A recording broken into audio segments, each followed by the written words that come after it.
Chapter 3 Devotion of Narada. Om Shri Ganeshaya Namaha. Daksha asked Mudgala, O Yogendra, how did Narayana guide the eminent Muni Narada? Though I am savoring the nectar story, I am not satiated. Mudgalacharya replied to Daksha, once during his travels, Narada met Shankara, who was performing the puja of Ganesha. He was worshipping an idol of Chintamani made of gems and had a straight trunk of an elephant. Shiva was performing the puja as ordained.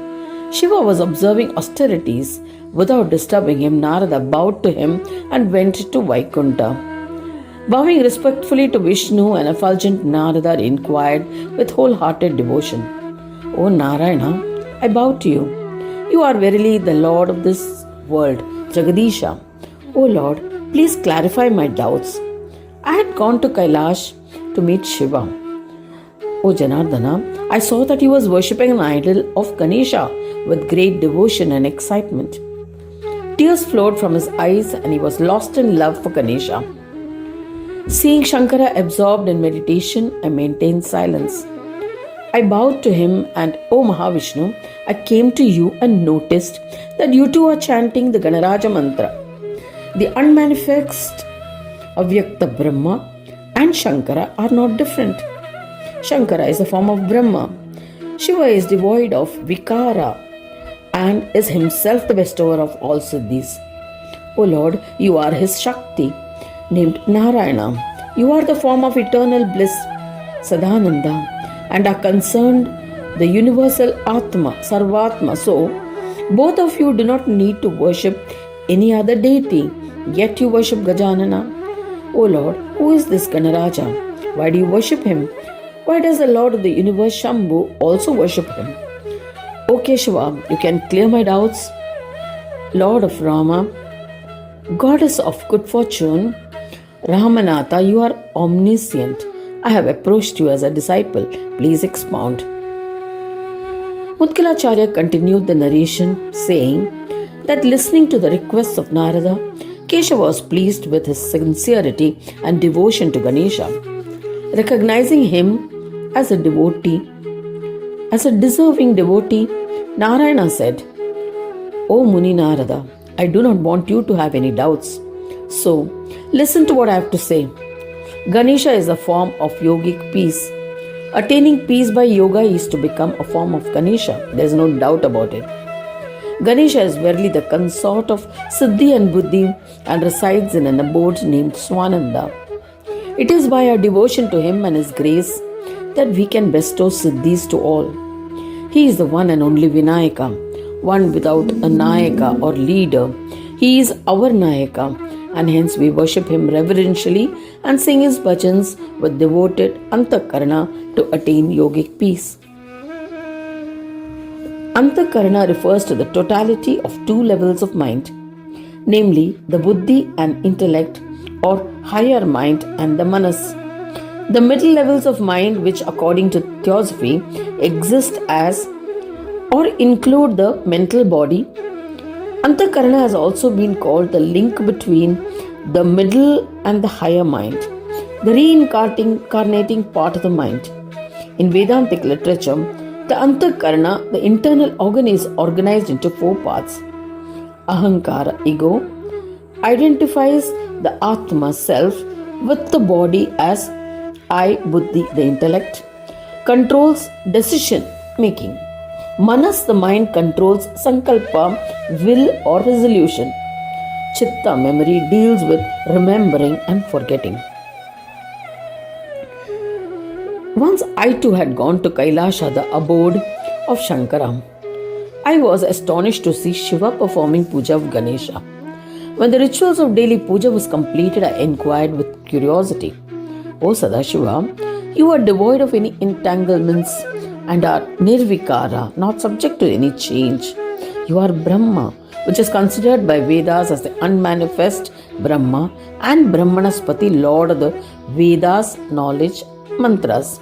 Then why do you solicit Vignapa? O Lord, who is this Ganeshwara? Please explain. O Shambhu, you are omniscient I am your disciple, hence clear my doubts and redeem me. Shiva said to me, O Vishnu, listen to the enigma which will bestow peace to devotees by practice of yoga. His name is Ganesha. He is the bestower of the position of Supreme Divine. He himself is Purna Yoga. The wise ones say that the 5 fluctuations of the mind are Buddhi, Prakriti, who is primordial Para, seeks enjoyment from these 5 modifications. Siddhi creates various delusions and entices. The 5 types of Chitta are always striving for Siddhis. Siddhis means fulfillment or accomplishment, which are material, paranormal, supernatural, or otherwise magical, with magical powers, abilities, and attainments that are the products of yogic advancement through sadhana such as meditation and yoga. In meditation, there are 2 different states depending upon the consciousness of the yogi.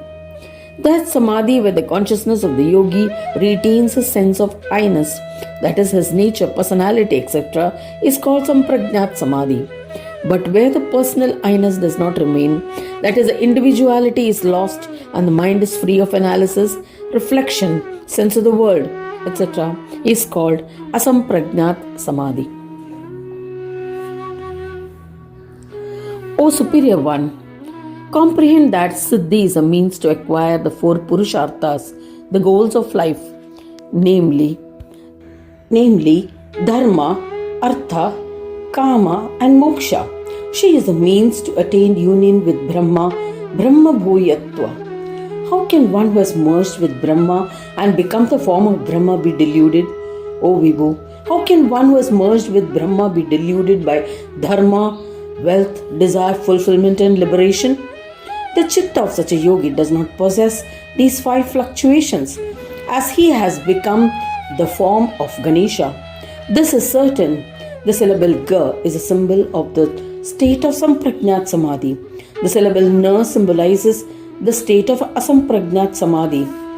The Lord, Swami and Isha of both is Ganesha, who is always endowed with yogic peace. I am the form of Neti and unmanifest. You are Sama Brahma. Whenever we are visualized as manifest, we are Bhavatmaka. Else, we will not be seen by others. The one who experiences it has already become established in yoga and becomes Ganesha endowed with 5 aspects, such as the 5 Mahabhutas, 5 Tanmatras, etc., which are forms of Ganesha filled with Maya. Okay, Shiva. Vedas have used the term Mahamaya to describe it. Ganesha is unaffected by Maya. However, hence, it is certain that he is the means of attaining peace. The primordial form of Ganesha is neither filled with Maya nor affected by it. When clouds appear in the sky, it appears cloudy.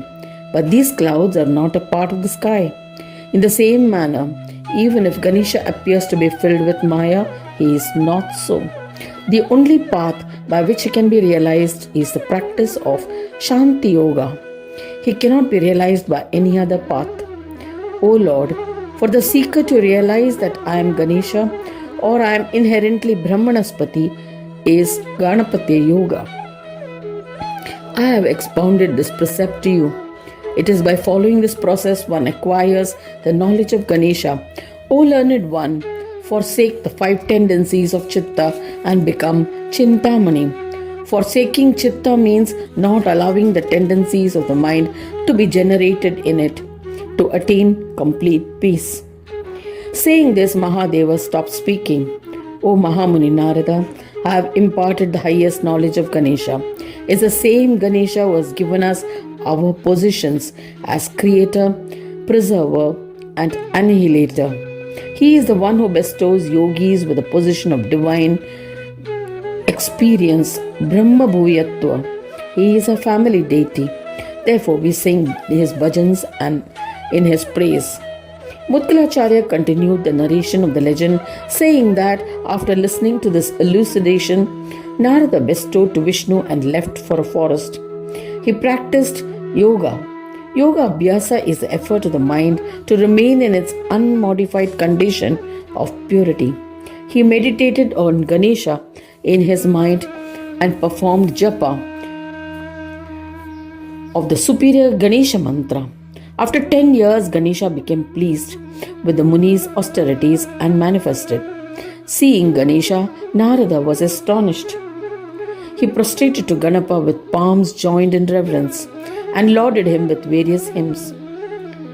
To the one who destroys all obstacles, to the one who is incomprehensible to the Vedantas, but is comprehended only by seekers through the knowledge of the Vedas. To Gananatha, who resides in Swananda Loka, I bow to you. Hey Ramba, I become accomplished the moment I was blessed with your darshana. Saying this, he commenced his puja with devotion and faith. An overwhelmed Mahamuni continued to extol Ganesha. Narada extolled, O Ganesha, I bow to you again and again. O Vignaraja, I bow to you. You destroy the obstacles of your devotees and create obstacles for non-devotees. I bow to you. You cannot be comprehended as you are associated with Maya. I bow to you again and again. To the embodiment of yoga and the one who deludes the yogis, I bow to you. To Vinayaka, to the universal Lord, Sarvesha, to Chintamani, I bow to you. To Chandramouli, adorned by the crescent moon, to the one who has infinite glory and is the supporter of all, I bow to you. O Ekdanta, I bow to you. Narada extolled, O Ganesha, I bow to you again and again. O Vignaraja, I bow to you. You destroy the obstacles of your devotees and create obstacles for non-devotees. I bow to you. You cannot be comprehended as you are associated with Maya. I bow to you again and again. To the embodiment of yoga and the one who deludes the yogis, I bow to you. To Vinayaka, to the universal Lord, to Chintamani, I bow to you. To Chandramouli, to the one who has infinite glory and is the supporter of all, I bow to you. O Ekdanta, I bow to you. To the one who enchants the enchanters, I bow to you. To the one who is supreme amongst the superior ones, to Paresha, I bow to you. To the one without attributes, to the one who is endowed with all attributes, to the witness of all, to the one whose vehicle is a great Mushaka, to the one whose flag bears the emblem of Mushaka, I bow to you. To the one who is without a beginning, to Jeshta Raja, to Dundi, I bow to you. To the destroyer, the creator, the one who always sustains, to the one who endowed with differences, I bow to you. Ganesha, imbibing the nectar of your darshana, I have escaped death caused by my delusions. You have made me Ganesha. O Gananayaka, I have attained the peace-bestowing yoga by your grace. I do not see anything distinct from you. There is no doubt about it. O Ganadisha, grant me steadfast devotion at your lotus feet. Make me a Ganapatya. O Ganadisha, grant me steadfast devotion at your lotus feet. Make me a Ganapatya, always devoted to service at your feet. Mudgalacharya continued the narration saying that, having extolled thus, Narada became silent. Ganapa said again, your devotion to me will be extremely steadfast. O Mahamuni, you will never deviate from the path of yoga, and you will always be revered by yogindras and venerated by all.